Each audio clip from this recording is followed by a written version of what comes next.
सभी को राधे राधे। इस ऑनलाइन क्लास में आप सबका स्वागत है। आज हम पढ़ेंगे कक्षा 10 का पाठ संख्या जो 2 है, वो तुलसीदास जी है। इनका जो शीर्षक है वो लक्ष्मण परशुराम संवाद है। इसके बारे में पढ़ेंगे। अभी जो लक्ष्मण परशुराम संवाद है, इसका जो विषय है वो क्या है? जब सीता स्वयंवर होता है तब बहुत सारे राजाओं को वहाँ बुलाया जाता है। बहुत सारे राजा वहाँ आते हैं। भगवान श्री राम, लक्ष्मण जी, विश्वामित्र जी वहाँ पूछते हैं और सीता स्वयंवर की शर्त होती है कि जो धनुष पर प्रतिज्ञा चढ़ाएगा उसी का सीता के साथ विवाह होगा। इस बात को लेकर के राम जी के द्वारा धनुष पर प्रतिज्ञा चढ़ाई जाती है और धनुष तोड़ दिया जाता है। जैसे ही धनुष टूटता है, धनुष की आवाज़ को सुन करके परशुराम जी क्रोधित होते हैं और गुस्से में आकर के घूमते घूमते ठेठ सभा में आप पूछते हैं।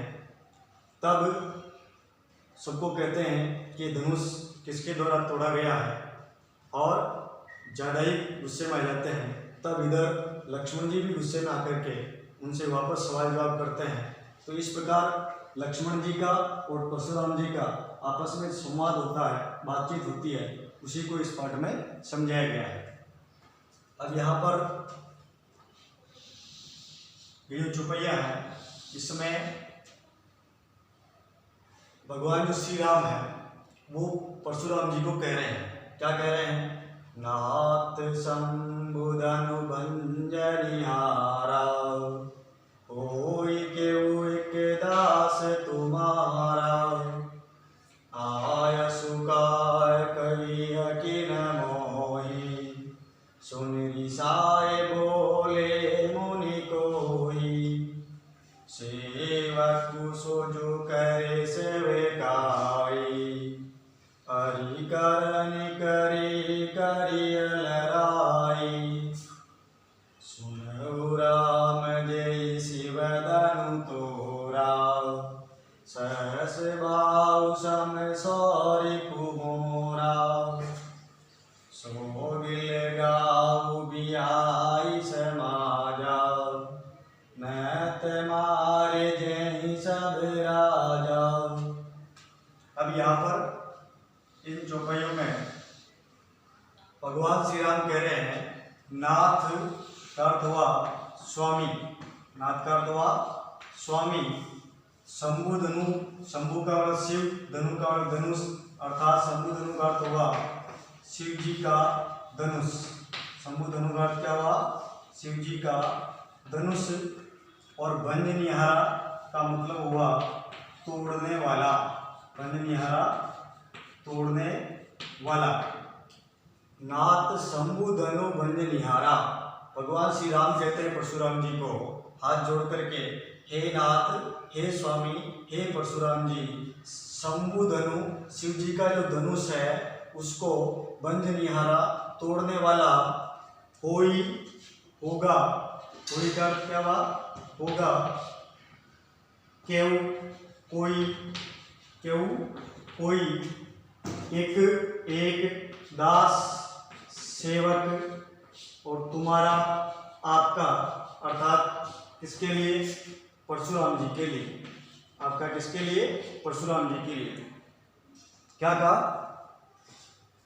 नाथ शंभु धनु भंजनिहारा, हे स्वामी, हे नाथ, शिव के धनुष को तोड़ने वाला।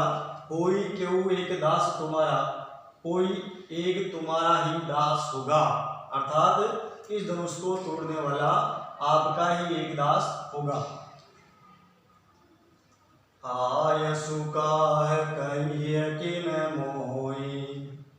और फिर आगे भगवान श्री राम कह रहे हैं आयसु अर्थात आज्ञा। आयसु आज्ञा या आदेश। काह कहिए, किन क्यों मोहि मुझे, अर्थात आज्ञा क्या है, आप मुझे क्यों नहीं कहते हैं। अर्थात आज्ञा क्या है, आप मुझे कहिए। अर्थात क्या करना है? जब इस प्रकार कहा कि आयसु का है कहिए किन मुनि, आज्ञा क्या है, मुझे क्यों नहीं कहते हो, इस बात को सुनी, अर्थात सुन करके ऋषि आई। ऋषि का मतलब गुस्से में आकर के, ऋषियाई का अर्थ हुआ गुस्से में आकर के बोलते हैं। मुनि का मतलब यहाँ पर परशुराम जी। मुनि कौन है?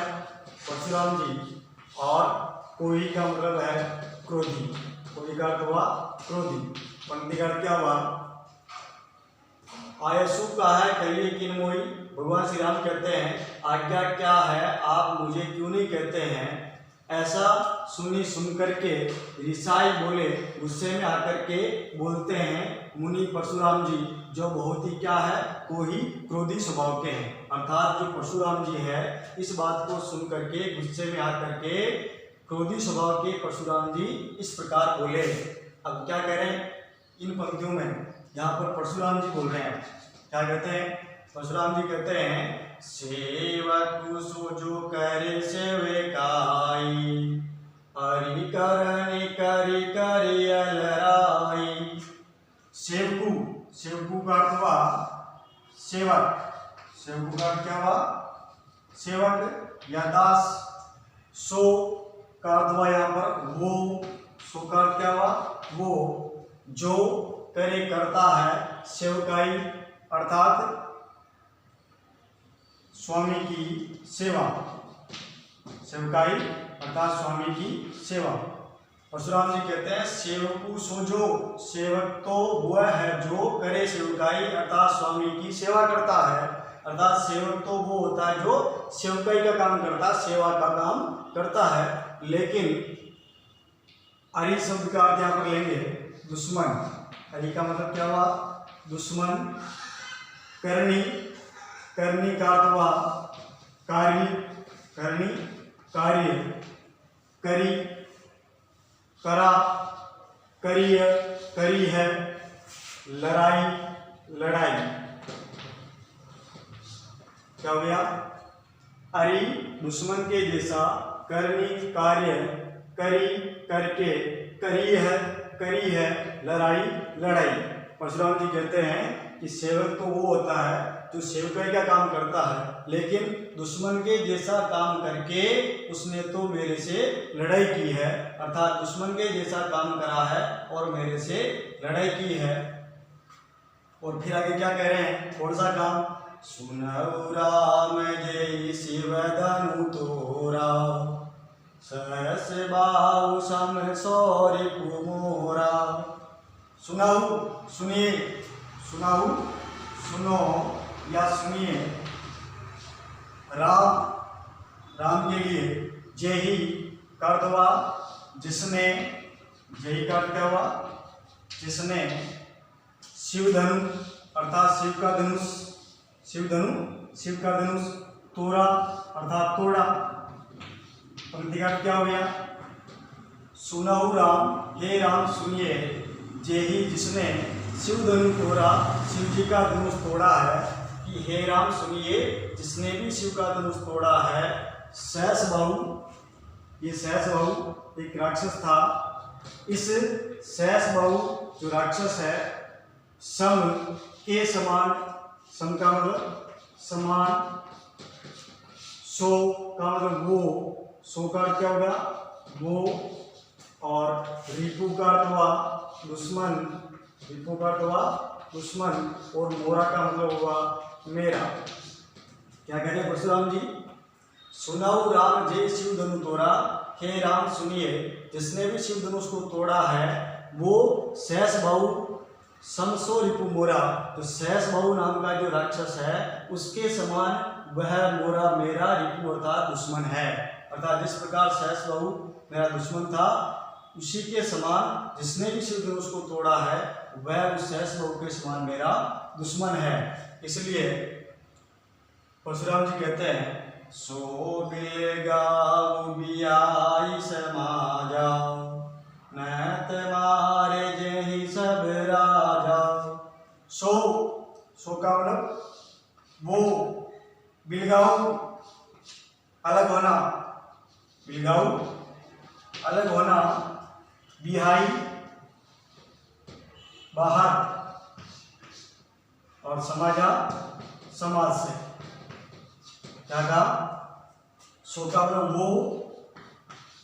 वो बिलगाऊ अलग हो जाए, बिहाई बाहर, समाजा समाज से। सो बिलगाऊ बिहाई समाजा, समाज का यहाँ पर जो राजा लोग आए हैं उन राजाओं का एक समाज है, उसके लिए कहा है समाजा। अर्थात जो राजाओं का जो समाज है वो इन राजाओं के समाज से बिलगाऊ अलग से निकल करके बिहाई बाहर हो जाए। अर्थात क्या हुआ, सो बिलगाऊ बिहाई समाजा, वो बिलगाऊ अलग हो जाए, बिहाई बाहर आ जाए, समाजा समाज से। अर्थात राजाओं का जो समाज बना हुआ है इन राजाओं के समाज से अलग निकल करके बाहर आ जाए। नैतः नहीं तो मारे मारे जे ही जाएंगे। जे ही का क्या हुआ, जाएंगे सब राजा अर्थात सारे राजा। क्या कहा, नैतः मारे जे ही सब राजा, नहीं तो सारे राजा मारे जाएंगे। अर्थात परशुराम जी को यहाँ पर जोरदार गुस्सा आ रहा है। इस प्रकार अभी अपन ने इन चौपाइयों का अर्थ पढ़ा है, तो इनके जो कठिन शब्दार्थ हैं वो कठिन शब्दार्थ आपको लिखने हैं, और इसके साथ में इसका जो अपने भी हिंदी अर्थ पढ़ा है वो हिंदी अर्थ भी आप अपनी जो उत्तर पुस्तिका है इस उत्तर पुस्तिका में लिखेंगे। अभी अपन ने लक्ष्मण परशुराम संवाद पढ़ा है। ये लक्ष्मण परशुराम जो संवाद है ये तुलसीदास जी की जो प्रसिद्ध रचना है रामचरितमानस है, उस रामचरितमानस का जो बालकांड है उसमें से लिया गया है। अर्थात रामचरितमानस का जो बालकांड है उसी में से ये लक्ष्मण परशुराम संवाद लिया गया है, जिसमें लक्ष्मण जी और परशुराम जी के बीच में आपस में संवाद होती है, बातचीत होता है, उसी का वर्णन यहाँ पर किया गया है। सभी को धन्यवाद।